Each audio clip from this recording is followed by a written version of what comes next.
Assalamualaikum warahmatullahi wabarakatuh. Halo teman-teman, perkenalkan saya Novia Sapitri, mahasiswa Ilmu Komunikasi Universitas Muhammadiyah Yogyakarta, peserta mata kuliah Government and Public Affairs tahun 2022 dengan dosen pengampu Ibu Tri Hastuti. Baik, saya akan menjelaskan tentang sistem umpan balik pemerintah. Di sistem umpan balik pemerintah ini terdapat dua landasan hukum. Yang pertama, Undang-Undang Nomor 25 Tahun 2009. Pada pasal 36 dan pasal 37, penyelenggara pelayanan publik diwajibkan untuk menyediakan sarana pengaduan dan menugaskan pelaksana yang kompeten dalam pengelolaan pengaduan. Hal ini bertujuan untuk memenuhi kebutuhan masyarakat dalam memperoleh publik yang berkualitas, wajar, dan adil. Kemudian landasan hukum selanjutnya yaitu Peraturan Presiden Republik Indonesia Nomor 76 Tahun 2013. Pada pasal 1 nomor 6, pengelola pengaduan pelayanan publik yang selanjutnya disebut pengelola adalah pejabat, pegawai atau orang yang ditugaskan oleh penyelenggara untuk mengelola pengaduan masyarakat pada setiap penyelenggara pelayanan publik. Nomor 7, pengadu adalah seluruh pihak, baik warga negara maupun penduduk, baik orang perseorangan, kelompok maupun badan hukum yang menyampaikan pengaduan kepada pengelola pengaduan pelayanan publik. Pada pasal 2, terdapat hak pengadu dan kewajiban penyelenggara.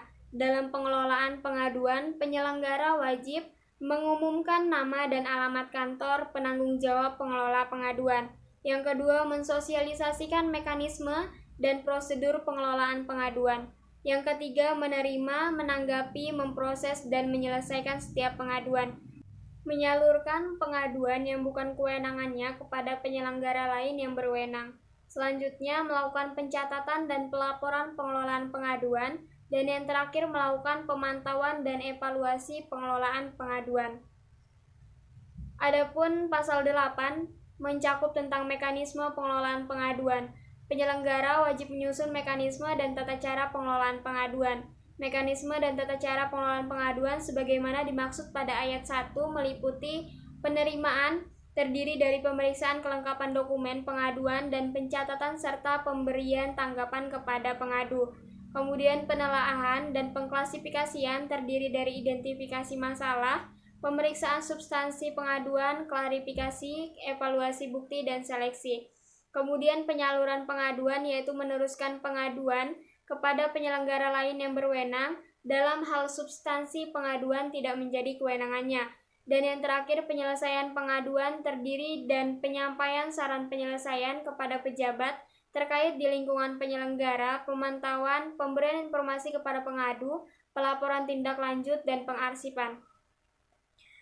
Ketiga, mekanisme dan tata cara pengelolaan pengaduan sebagaimana dimaksud pada ayat 2 disusun dengan memperhatikan kelompok rentan atau berkebutuhan khusus. Dan yang terakhir, penyelesaian pengaduan dan tindakan korektif harus terbuka bagi publik dan diinformasikan melalui sistem informasi pelayanan publik pada setiap penyelenggara. Pada pasal 9 menjelaskan tentang pelaporan, pemantauan, dan evaluasi. Yang pertama, pengelola wajib menyusun dan melaporkan pengelolaan pengaduan kepada penyelenggara secara berkala. Dan yang kedua, laporan pengelolaan pengaduan sebagaimana dimaksud pada ayat 1 meliputi materi dan kategori pengaduan, waktu penerimaan, status penyelesaian, hasil penanganan, serta tanggapan pengadu. Dan yang terakhir, pada pasal 13 mencakup tentang kewajiban dan larangan pengelola. Pengelola wajib memberikan pelayanan dengan empati, hormat, dan santun, tanpa pamrih dan tanpa unsur pemaksaan. Dan yang kedua, cepat, tepat, terbuka, adil, tidak diskriminatif, dan tidak memungut biaya. Yang ketiga, menjamin kerahasiaan identitas pelapor sesuai dengan ketentuan peraturan perundang-undangan. Yang keempat, memberikan penjelasan secara transparan tentang perkembangan proses pengaduan yang ditangani. Yang kelima, mengedepankan prinsip profesionalitas dan independensi dalam mengelola pengaduan. Dan yang terakhir, memperhatikan kelompok rentan dan berkebutuhan khusus. Selanjutnya, saya akan menjelaskan tentang pengelolaan media internal pemerintah. Kenapa sih media internal pemerintah ini sangat penting? Seperti yang kita ketahui bahwa media saat ini sangat berpengaruh besar terhadap kehidupan masyarakat. karena perkembangan zaman yang semakin berkembang, teknologi dan media internet sangat dibutuhkan. Sehingga pemerintah memberikan tuntunan pelayanan publik yang terbaik dengan memanfaatkan teknologi dan menggunakan media internet sebagai sarana publisitasnya.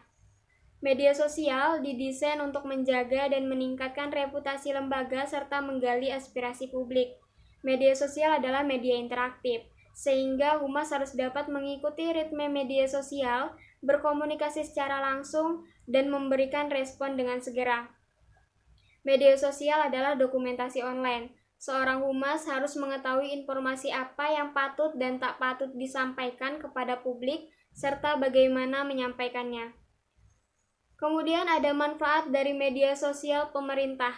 Yang pertama, mendorong efisiensi pemerintah. Peluang penggunaan media sosial dapat meningkatkan efisiensi dan juga penghematan biaya. Yang kedua, ada memulihkan kepercayaan masyarakat yang turun. Masyarakat modern adalah masyarakat yang kritis terhadap informasi. Di era keterbukaan seperti saat ini, masyarakat lebih mempercayai informasi dari media sosial seperti WhatsApp, Facebook, dan Instagram yang beredarnya informasi yang belum tentu benar. Selanjutnya ada menghadapi perkembangan zaman. Tantangan adanya perubahan dan transformasi digital. Lembaga pemerintah menghadapi serangkaian tantangan tertentu termasuk pemotongan anggaran, menuanya staf aparatur sipil yang dimiliki, dan birokrasi yang dapat menghalangi kemajuan. Dan yang terakhir dari manfaat media sosial pemerintah yaitu sarana komunikasi di saat krisis dan bencana alam.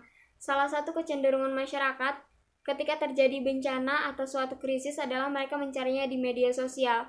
Dapat diketahui bahwa di sini publik sangat berpengaruh besar dan bergantung pada media sosial, terutama ketika peristiwa yang menyangkut hidup dan mati mereka untuk mencari bantuan. Yang terakhir, saya akan menjelaskan tentang media relation pemerintah.